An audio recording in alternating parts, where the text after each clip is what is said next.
আসসালামু আলাইকুম, সবাই কেমন আছেন? চলে আসলাম নতুন একটি ভিডিও নিয়ে। আজকে আমি রান্না করব শাপলা দিয়ে চিংড়ি মাছ। এই সিজনে শাপলা না খেলে কী হয়, তো তার জন্যই চলে আসলাম শাপলা রান্না করার জন্য। তো এখানে আমি 2 মোটা শাপলা নিয়ে নিয়েছিলাম, তারপর সুন্দর করে বেছে নিব।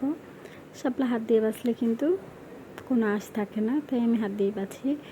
তারপর মিডিয়াম সাইজের চিংড়ি মাছ নিয়েছিলাম, তো সেগুলোকে বেছে সুন্দর করে ধুয়ে নিচ্ছি।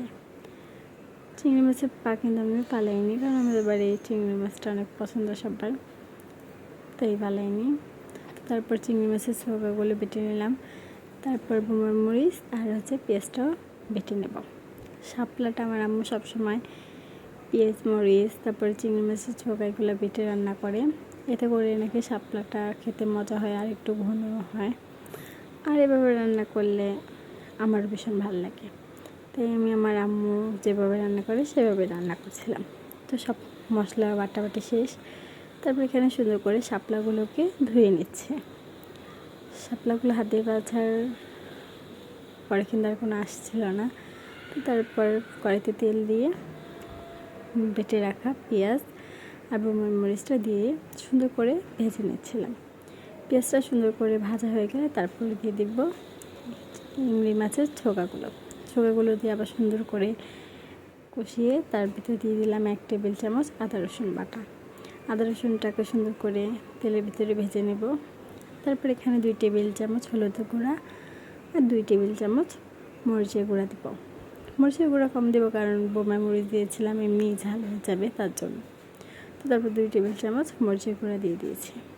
তারপর সামান্য একটু পানি দিয়ে মশলাটাকে সুন্দর করে কষিয়ে নেব, যতক্ষণ না পর্যন্ত মশলা থেকে তেলটা বেরিয়ে আসে। মশলা কষালে চেষ্টা করবেন সবসময় সুন্দর করে কষানো। মশলাটা কষানোর ভিতরে কিন্তু আসল মজাটা হয় তরকারি। তারপর এখানে চিংড়ি মাছগুলো দিয়ে আবার সুন্দর করে কষিয়ে নিচ্ছিলাম। চিংড়ি মাছটা যখন কষানো হয়ে যাবে, তারপর আমি ধুয়ে রাখা শাপলাগুলোকে এর ভিতরে দিয়ে দেব। শাপলাগুলো দিয়ে সুন্দর করে নেড়ে চেড়ে নেব। শাপলা অনেক ছিল, তার জন্য নাড়াও যাচ্ছিল না।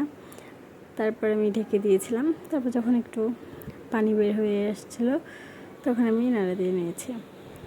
শাপলা কিন্তু অনেক, যতগুলো দেখা যায় তার অর্ধেক হয়ে যায়, কারণ নিয়ে যায় তার জন্য।